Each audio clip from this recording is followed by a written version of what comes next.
lunch break. Great to have you here today, Scott. And my cardiologist is with us, and my friend Jeet Singh. So glad you guys tuned in. I'll ask our producer, how many follows are we up to, Michael? Oh man, I'm gonna guess somewhere in the neighborhood of like 13,000. Yeah, I think we're coming right up on our audience. Growing show. We're glad you guys tuned in. So if you like us, share us. Go to YouTube, hit that button, subscribe. We'd love to have that. Tell all your friends, neighbors. Let's get the word out again. Yeah, so we want to appreciate you guys for joining in. Today we have Jeet Singh, and I think we have a picture because I saw this, I think, like January 3rd. So you were the first edition, you and your wife, on Lifestyle Magazine. So I think our director has it up there, Mike. Yeah, there you go. Look at that. There you go. I love that. Congratulations. Thank you. So now, were you and your wife both given the honor of the doctor? Oh, that is amazing. And your wife is an endocrinologist? She's an endocrinologist. Okay. She takes care of diabetes and thyroid. Excellent. And that kind of rolls right into your line of work of cardiology, That's right. I guess, right? Yeah. Well, that is very cool. So congratulations. That's a big honor. It is a very big honor. There's a thing that when Lifestyle Magazine started out in the early 80s, I didn't make the cover. I made the back cover. You had to open it up to see me. I'm still waiting for that cover myself. It'll come in anytime, I'm sure. Doing shows like this with powerful local guys like Dr. Singh, I should be fine. Yeah, I like that. So we want to thank MLS Production for bringing us to the audience. They do a great job. Mike Harvey and Nathaniel Tweed are here today. Absolutely. On the technology side, and we can't do it without them. We don't have a camera on him today, but Nathaniel's looking handsome as ever, and Mike's over there in his white T-shirt and got a beard. Albeit, though, he still looks just as handsome. Well, Mike's he did. taking care of us behind the scenes. Scott. Absolutely. He just got back from vacation. Yeah, he went to not Cabo, Cancun. He looks well rested. Yeah, he looks well rested. Well, he said that he had a 25-hour flight because of the airlines and just some of the things that are happening right now. So It should have been like 5, but yeah, we're glad to have Mike back. Glad to have Nathaniel healthy. Nathaniel had COVID last time. That's right. Yeah, he did. Correct. That is true. And I'm all better now. Now it's just a voice. Yeah. and G, you were telling us that you've had it 3 times COVID. I did. I had twice before the vaccination and once subclinical, but all good. All healthy, no long-term effects, breathing good. Good for you. Yeah. We can't have our doctors in this community that are giving all these great awards going down on COVID. That's good news. I know. We can go down, Scott. Yeah, absolutely. We're still hanging in there. I did, yeah. So I had my vaccination, and I had it once, and so we're doing well. So I'm appreciative for all the people that helped bring our show to us, and we're just going to dive right in. I was going to ask, I mean... But you got a role. Did you forget your role already, Scott? My role, as far as the going right into the... No, we always ask our guests a question. Mm-hmm. Do you want to ask Yes, a question? if I'm not mistaken, the question that Tom always goes, and it always just spurs very good conversation, is there something about you that the audience out there wouldn't know or would be surprised to hear? Are your patients nothing that's going to get us in trouble? No, it can be anything. What are some of the answers we've had? Mike Maggard, we found out, is colorblind. Yes. And we found out that our chief of our retired city fire chief was colorblind. We found out some people are dyslexic. Mm-hmm. We found out some people, like me, played the violin. And so Peter played, the piano. And kind of as a savant. So we just found out different things. What's something out there that no one would know about you, Doc? That's a tough question for me. I never came prepared, but I can tell you about colorblind, that at least they are black and white. Well, there you go. Well, it's funny because I never knew that about Mike, and I told Mike that I don't want to be on and he's a good guy. Yeah, he is. I don't want to be on a plane, and he has to cut the red wire. Well, the one thing we can both say, though, is regardless of what many of our occupations are, Dr. Singh can sit up there and say he truly saves lives for a living. Saves lives for a living. Absolutely. I can introduce people through prayer to Jesus, but, there again, Dr. Singh, I got to thank you for saving my brother's life. Because you did. I mean, that was literally something. Tim is a very good friend of mine. Yeah, he is. So Tim will probably be watching in. Tim, I hope you're doing well. I won't tell Dr. Singh about your diet, though. I did. So, historically, Doctor, how long have you been here since 2011? in Bakersfield? Yes, I came in 2011. Okay. So it's been 10 years. And that was via, you and I spoke briefly before the show started. Was that via John Hopkins and then Cedars-Sinai, correct? That's correct. So I went for my stem cell research in Johns Hopkins, and then the exposure was great. And then I went to Chicago, did my medicine and cardiology, and then I got the opportunity to get trained at Cedars. So that was a great experience. When you wound up in Bakersfield, yes. So, and I don't want to take Tom's time, but there was a story that I heard that was real interesting. Were you looking around for places to go, and you looked at Bakersfield? Was one of the reasons because of some of the heart issues that kind of were settling in here in the Central Valley? So, I mean, I interviewed at one more place at Walnut Creek with my wife. Obviously, we wanted to move together. Her job was more in demand than mine because cardiologist you can find a lot. Right. But endocrinology is a very sorted out branch, and there are very less endocrinologists coming out of fellowships. Okay. And then we looked at the diabetic places where there is a lot of prevalent. So Riverside and Bakersfield, Concordia was number one, always competing for it. Right. So what made me come here was my group, because when I came here, I really liked central cardiology. Okay. And the love and affection that I got from my group and welcoming with Dr. Bombi and everyone, that was the motivating force. But at the same time, what was more important for me was not to live in institutions. Okay. But I thought there are many better people than me who have more caliber, who can go and practice there.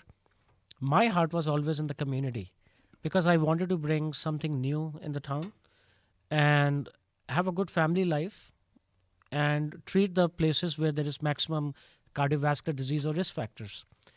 So having said that, me and my wife, we both were very happy to come here. And it actually became better every year till now. So you've been we here are very happy. 11 years. 11 years. And Bakersfield has not disappointed you, right? I don't think so. I may have disappointed them. No, at some absolutely ways, not. But I'm very fortunate to be part of this great community. Okay. And people like you and others that I have encountered, they are very, very nice to me. So I enjoy myself here. Excellent. There's one thing I know, Jeet, is that when I can call you Dr. Jeet. That's what everyone calls me. As we, I talked to a lot of people, and I know Pastor Ron and Mike and Peter Nails, of course. The one thing that is overwhelmingly consistent was when I will bring up your name or my brother, because we're both patients of yours. It's like everyone knows you. And it's just amazing how they know you and your wife, because what you did by coming into the community in 11 years is pretty astounding, because you have affected this community the way you wanted to. You wanted to bring, personality, yourself, your wife, your lovingness, your kindness, your care, and your concern. You brought that because everybody knows you. I haven't met anybody. I'll go, hey, we'll talk about doctors and stuff. I go, my Bakersfield cardiologist is Dr. Singh. They go, I know Dr. Singh, and it's just it's refreshing to hear that, Thank you. Because you have. I mean, you set out and you've accomplished something, which is pretty amazing. And I do get to see you quite a bit, lately on this last year. Well, I saw It's been amazing, actually. Yes, it is. I mean, it's been nice because I haven't seen you for many years, and then I've seen you once or twice in the office. But then seeing you out there and being in the evenings together, that was really nice. Yeah, I haven't told Dr. Singh this yet, but we were at an event in December, and it was over at the Rabobank, or what's it called? Mechanics Bank. Mechanics Bank. And I was there, and we were close in line together in the buffet. And so I went there to get some food, and the guy was going to put some meat in my plate. And I go, I can't do that. And he goes, why? Your wife's not here. I go, my cardiologist is right there. and I didn't know that. That'll keep you in line. I did. He goes, oh, okay. So, well, let me ask you this.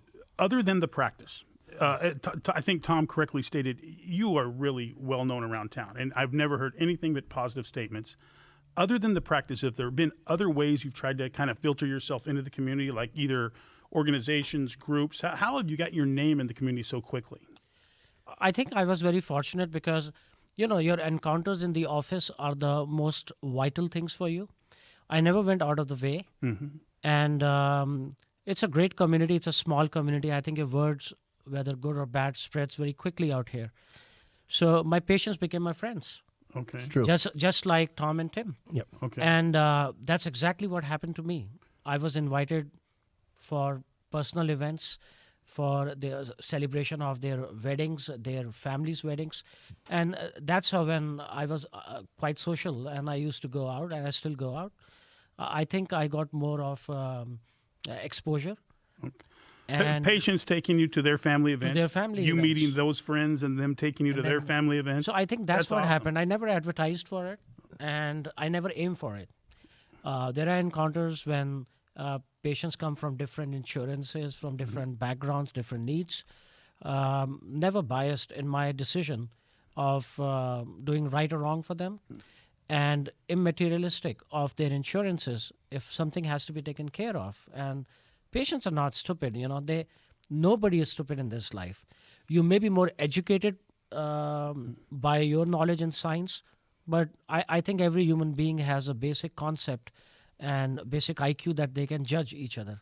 So if you have genuineness in that relationship, in any relationship, Absolutely. I think it works very well.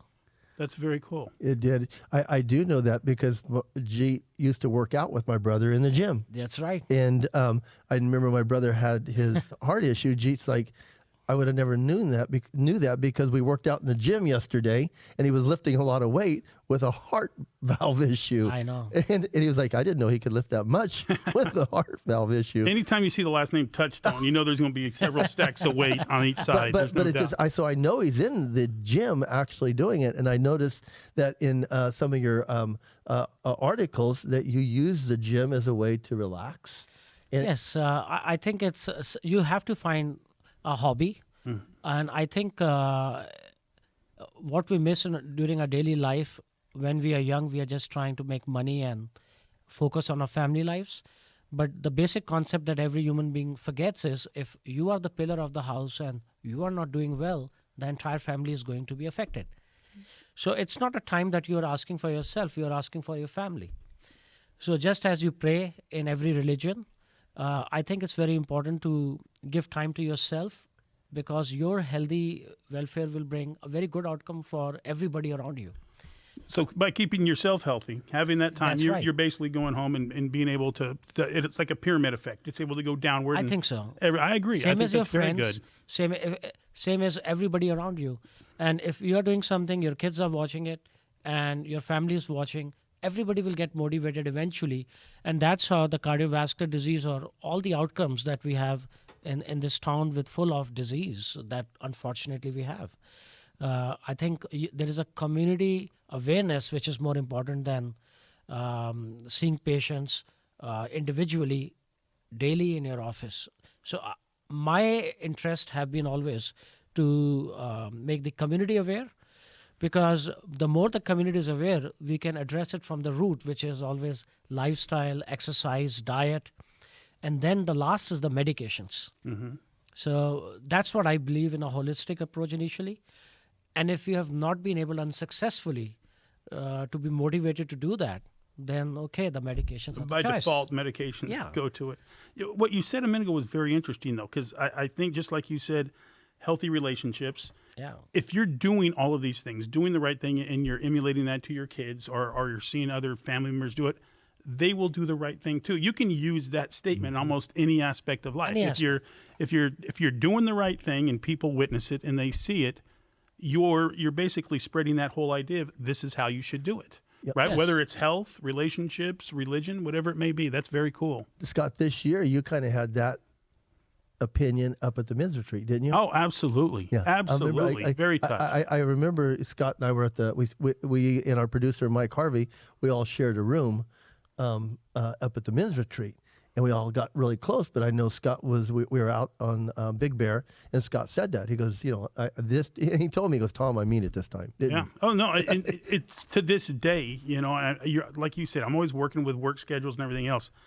The one thing I have not compromised myself since that time is my time with my God. And it's been amazing, and it's so cool by doing that.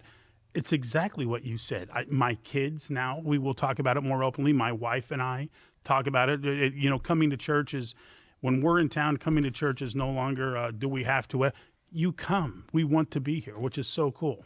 We're setting the Like model. you said, it's lifestyle. It's a lifestyle. Absolutely. Well, I think Jeet, I think that you've always been open to that. I remember when we had our health seminar, because Pastor Ron is real healthy, but we had a health seminar, Yes. and Dr. Jeet and his wife Jasmine, came We came, yeah. and shared, a healthy lifestyle, healthy living from that point of view, from being doctors. I mean, it was really kind of an impacting thing just for our church. Right.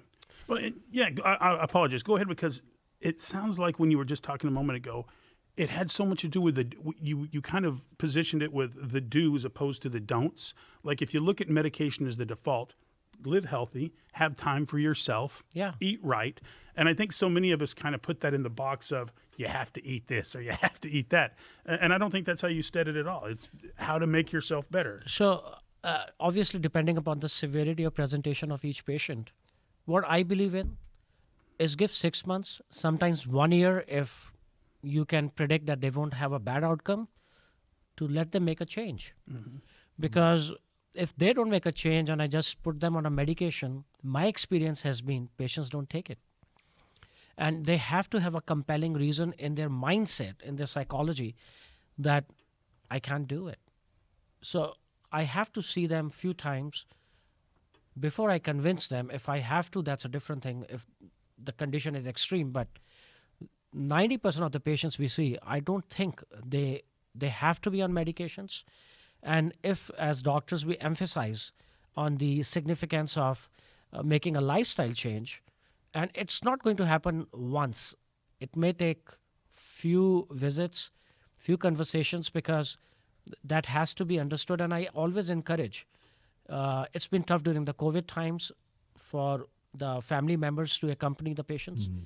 But I always encourage for patients to come with their family members, whether they're spouses or kids, so that they can participate in their well-being of their dear ones at home. Unless they're aware why the patient is needing a different diet than what is being given to rest of the family members, nobody's will make a change. If you so much love your father or your mom, then you have to make a change for him. So it's a sacrifice initially, but eventually everybody will understand it, that it's a good thing looking decades ahead what is going to come for the kids. I love it because I can vouch for Dr. Singh. I remember when I first had my heart issue, I would go and I would call him and just say, hey, I'm not doing well. And he'd say, well, come in. I'd go in his office and they'd go, well, Mr. Touchstone, you don't have an appointment. I go, oh, well, Dr. Singh asked me to come in. And they'd go in and they'd say, nope, he's going to see you. And my wife would be with me. Yeah, he was like, I remember. Bring Tiffany. Yeah. because I love his approach, because my wife sometimes would reaffirm what he said. Right. He was one of the first doctors, because there again, I like to work out. But when I first came to him, I wasn't sure I was ever going to be able to work out. And Dr. Singh was like, no, you'll be able to work out, Tom. Maybe different.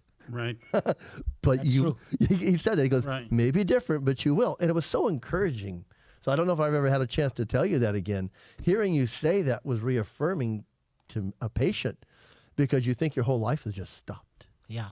And if you're out there, I mean, you need people like Dr. Singh in your life, because he has a rounded approach. I mean, I love your approach to faith, and how you employ it and use it within your practice. Absolutely. I mean, we as doctors are not gods, right? Mm-hmm. So we went to medical school. We got some education different than yours and yours. That doesn't make me exception.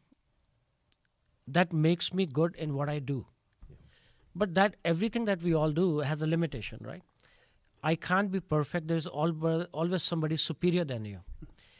And knowing those limitations and knowing the realistic approach towards life, you have to have faith in anything you do. If you don't have a faith in a medication, I don't think it's going to work. You have to have faith in the doctor-patient relationship. Yeah. You have to have a confidence in what is being advised. And I think sometimes we don't achieve those outcomes. So you have to have faith in God. And I think that approach really works. I had conversations with so many patients that we can try as doctors. I may be not the best one. I can refer you to a better one. And I don't worry about that in my practice, because I think doing the right thing is more important than keeping the patient to your own practice. Absolutely. Give them an option. Why are we tied just to Kern County? Why can't a patient with insurance travel out, go to a tertiary center? Maybe somebody has a better thought process than me. And let them give a chance, the best chance to live. Set the ego aside temporarily. Set the ego aside. Right. And that has helped me in cultivating relationships because there have been a lot of situations when I can't help. Right. So I send to a person and I become a mediator to send them to a better one. But that approach has been better than just keep on working on a patient whom you can't unfortunately help. Right. And then let them trust. That's what I was going to say. That has to build and sustain a lot of trust when you do Yes. that. Absolutely. And it happens to me all the time. There was a patient I saw 2 weeks back, and the patient came self-referred. And I'm just giving an example. This happens to us on our daily lives, not to me, to other doctors too. Everybody is good. No criticism to anyone. But I think patients always like a second opinion when it comes a major decision regarding their life. Absolutely. Nobody wants to die. Everybody wants to do something. Some task is left for them to do in this life, right? All the patients come, they say, I want to do this. I'm not ready to die, doc, right? So I had a couple who were 58. Both of them retired from county, and they came for second opinion because some surgeon told them that they cannot be bypassed. Obviously, I don't do bypasses, but they wanted an opinion if I can put stents or do they have any option. So I said, obviously, the doctor was right who diagnosed you with the problem. You can't have stents. If the bypass can be done here, let's take an opinion. And I referred the patient to a tertiary center. Guess what? He came back with his surgery completed. So you accomplished what you're as a doctor and a human being. You did. So I feel from that perspective that everybody should be given a chance in life to live. Absolutely. And it's not end of the world if we doctors sometimes cannot do the best for the patient in Kern County. We should give them the best thing because they matter to so many lives in their families. And the impact is huge forever for the families. So that's what is more important to me.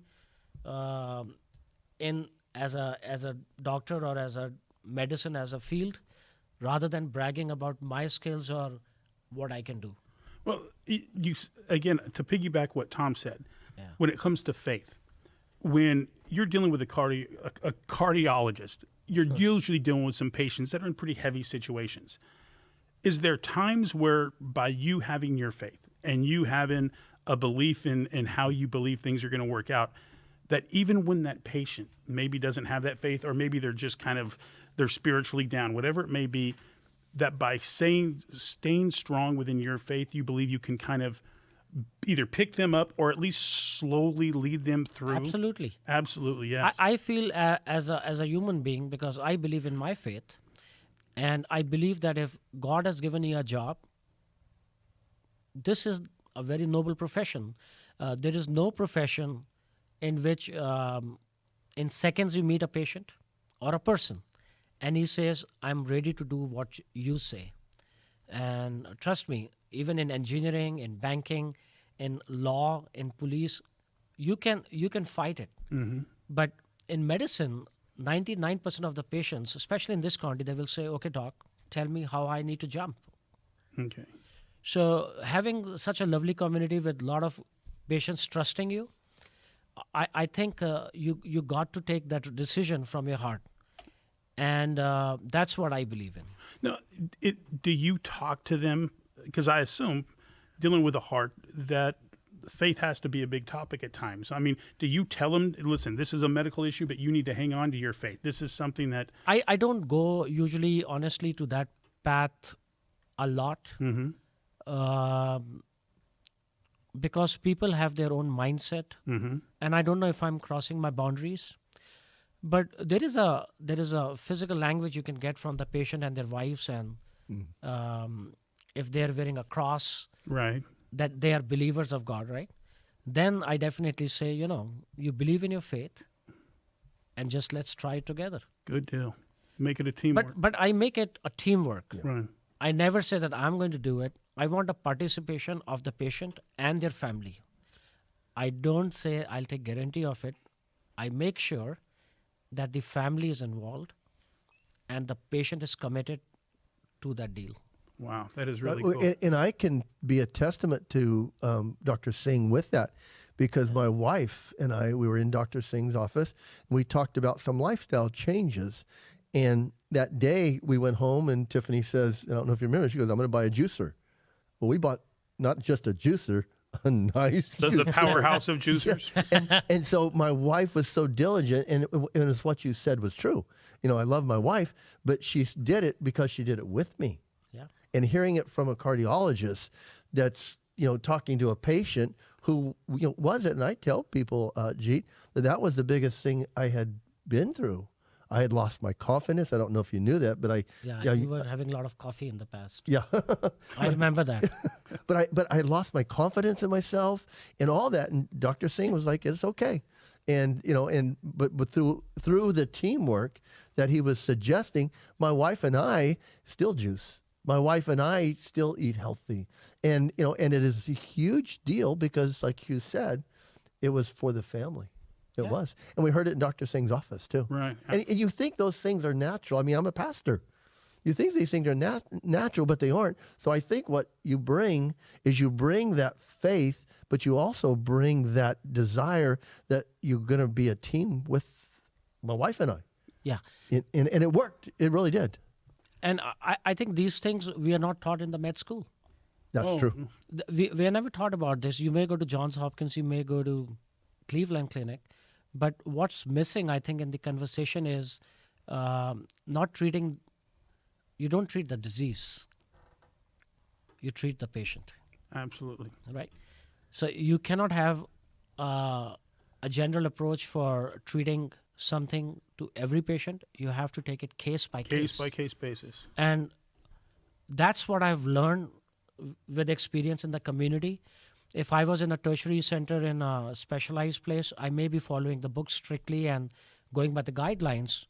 But sometimes you have to make exceptions, and patients are not always very compliant, and patients are not always very willing to make a change. But you have to do it in a different manner. You cannot abandon your patient. Right. If you have taken a patient, you have to make sure that you give it a best shot.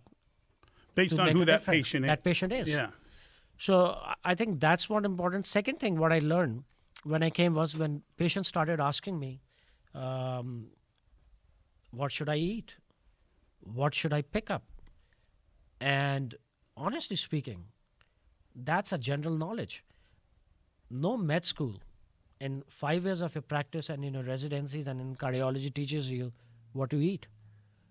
And don't ask any doctor. Nobody teaches that. But I think that's one of the most pivotal thing when you talk to a patient, because they want to know what to eat.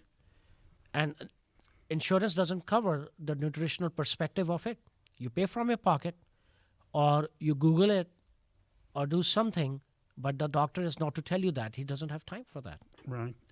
But if you can make a approach, which we made, what Dr. Bambi did, he made a nutritional thing for Spanish and English, and we kept on expanding into Punjabi and all that we don't have time that much, unfortunately, for each patient in a busy practice, but at least I can hand them over. Yes. And when they come over, I can re-emphasize few things again.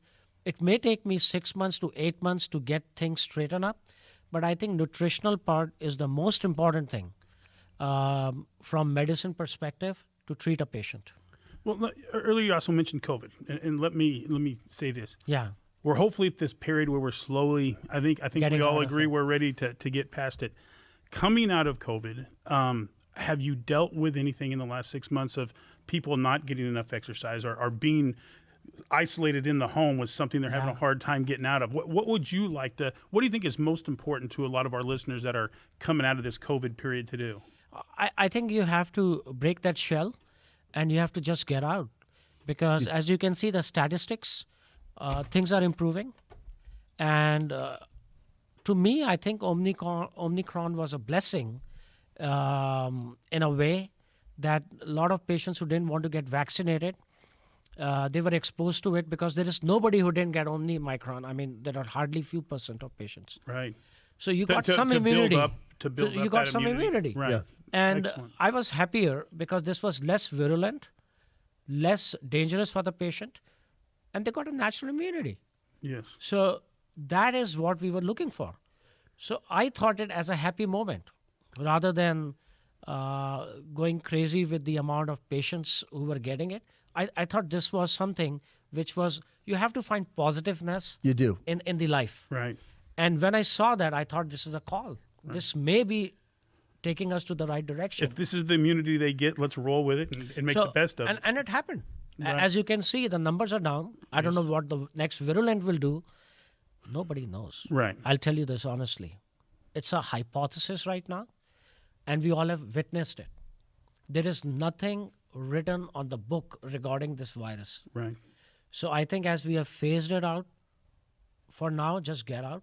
I'm very happy my kids are going to school now. They don't have to wear the mask. Right. Yes. That thing was taken out.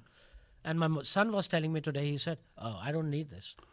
So I was happy for them to be a normal human being. Yes. Let's get back to normalcy. Well, and I think as Dr. Jeet's saying that, I do love the fact that you have a very optimistic personality. Because as a patient, and then I can keep going back to that, as a patient, it's important. You know, because I remember it. And I remember when my brother was going to, and I hadn't had my heart issue at that point, my brother noticed that too. So when I saw you, I got to experience that. And it is infectious, if I can use that word, to the patient. Absolutely. Yeah. Oh, positivity. It is. I agree totally. And you know what, Tom, what Tim did to me? So when he started coming to the office, never any patient has done to me that. My brother. Yeah. He started coming, and we used to have a conversation, and then he used to pray. We used to pray together. I've never done with any patient like that. He was the first one who used to come, and then they used to tell me all the time, Tim is outside, he wants to meet. And he used to come and take me to a room, and he used to pray with me that you have a lovely day. He didn't even come for his appointment. He used to just stop by to say me hello, and he said, I want to pray with you. That is amazing. I didn't know that about my brother. And I think that's what I saw in this community. There are no barriers. I may be from a different country, different religion, but see the acceptance of each other. Yes. My brother did. He loves you. I mean, there's no doubt. But I didn't know that. Yeah. Isn't it amazing that there's things that you learn about your family and never knew? Well, I think what's so cool is the doc's accepting and welcoming of it and allowing. I mean, I think there are a lot of people in the community, as you said earlier, they don't want to cross that line. So we don't know whether we should do it. To sit there and say, no, let's come in, let's pray, I think that speaks volumes. So that for both characters there, for the doctor and your brother, I think that is very cool. So I met people like that he's one of the examples. Because you are here, I thought I'll share with you about your brother, but he's not one. This community is full of people like him, and that's what I started seeing. I've never seen that part. Wow. That's awesome. That is so. Awesome. So can I say the community has affected you and your family? It does. Yeah. It has, and I have friends from all the ethnicities, and I enjoy with them, and I have no barriers in my mind, and I feel very comfortable under my skin about talking to my friends, talking to anybody, any stranger, because I have never felt any problems coming my way. Congratulations, Kern County and Bakersfield. Wouldn't you say that, Scott? We are lucky. We are lucky to have a community that Beautiful. Can affect a family, but he also affects. Has the Isn't impact that the on way the life is supposed to be? It should be. Absolutely. That's the way it makes it better. And I love it. Dr. Singh, what would you like to leave our audience with? Any ideas, last thoughts, maybe something you haven't been able to say? If any of you have to understand something, I'll just say that please take care of your health and have a faith you believe in. That's what I'll say, because both are important for a human being. And if whatever you respect, whomsoever you believe in, that's very important, because that's what we all should do as a human being. But that really goes a long way, because you meet right people in life, You'll have the right encounters. And at the end of the day, the treatment works. So the science will work, the faith will work, and the outcomes will be better than and complement each other. That's what I think. Well, you know, the Bible says that we're supposed to love God with all our mind, soul, and spirit. Yeah. And so it's our whole body, like you just said. It takes all of that to trust what, you know, going to a doctor means. You know, I even thinking about your profession, Scott, people coming in with faith. That you're going to take care of something. Absolutely. Yeah. That's I cool. love it. Dr. Singh, thank you so much. It was very nice meeting you. Thank you for being the Doctor. man that you are for my family. I wanted to say that on air. Just for my family to you, thank you for being there, because you've been a tremendous help, not only just a doctor, but as a human being. And my brother and I think of you as family. So I feel the same. It is. We are family. Yeah, I believe that. So we want to thank our MLH Productions, because without them, we couldn't do this. Mike Harvey, Thank you. Our producer, Nathaniel Tweed, our director, and I think Nathaniel pretty much does it all. I mean, he kind of Mike let Nathaniel think that he does this, but it's really Nathaniel. Both doing a great job. If we had There's a no doubt camera, you about could that. see them both smiling out there. That's right. And I think, Scott, you had a dog that you wanted to share with Lucky's Rescue. I do. It's my understanding with Lucky's Rescue, we have a 9-month-old pit bull mixed. If I want to get this topic right, and I shared it with you either, is he food motivated or motivated to eat? I think we're all motivated to eat. It was It's like a Dr. great Singh phrase I said, want eat to the use. right thing. It's my understanding. The dog is named Kate. Yeah. Ready to be well trained. Eats very well. I'm sure any family out there would love to have Kate come along anytime. We always appreciate this. And Dr. Singh and I were talking about John Haddad and Meredith Carter before the show. Yeah. So we want to give you guys Lovely a shout family. Very good family. And thank you for doing what you do with Lucky's Rescue. So if you're out there and you're looking for an animal that's been rescued, the Lucky's Rescue does a great job. They have a closed community, so they're not exposed to other dogs after they come into their community. So give them a shout out or Someone go look at Kate. Yeah, Let's go look at Kate today. Let's hear Absolutely. the response that Kate found a home. That would through be this cool. show. I want to hear that. Yeah, we want to thank our creative consultants, Tessa and Taylor Touchstone. They help us. Thank you. They tell us what we do wrong, Dr. Singh. And they're both my daughters. So They love their job, I'm sure. Well, it's funny because they're both very creative in this, and they've lived this a lifestyle. So we want to thank them. And Scott, thank you always. Always. You're I enjoy fun to myself be every around. time Why I'm do here. keep knocking the I don't know, waters because over? that's usually something I would do. I'm usually either throw the table all over the place. So I'm going to put it on you this time. I don't know if I ever told the story on air. First time Scott was on as a guest, my microphone kept traveling. And so they My table, I was getting uptight and I was doing this. yeah, I he believe. was, because they would tell me, move your microphone back. I go, how's it get over there? Well, actually, before this show started, I promised Nathaniel I would do no kicking under the table or bouncing up and down. So, love it. So far, job well done. Scott, it's a pleasure. Yeah, Nathaniel does. Thank you. And Scott, thank you for being you here. for Dr. Singh, inviting me. thank you being there. You Everybody, guys take care. have a great day. God bless. Bye-bye.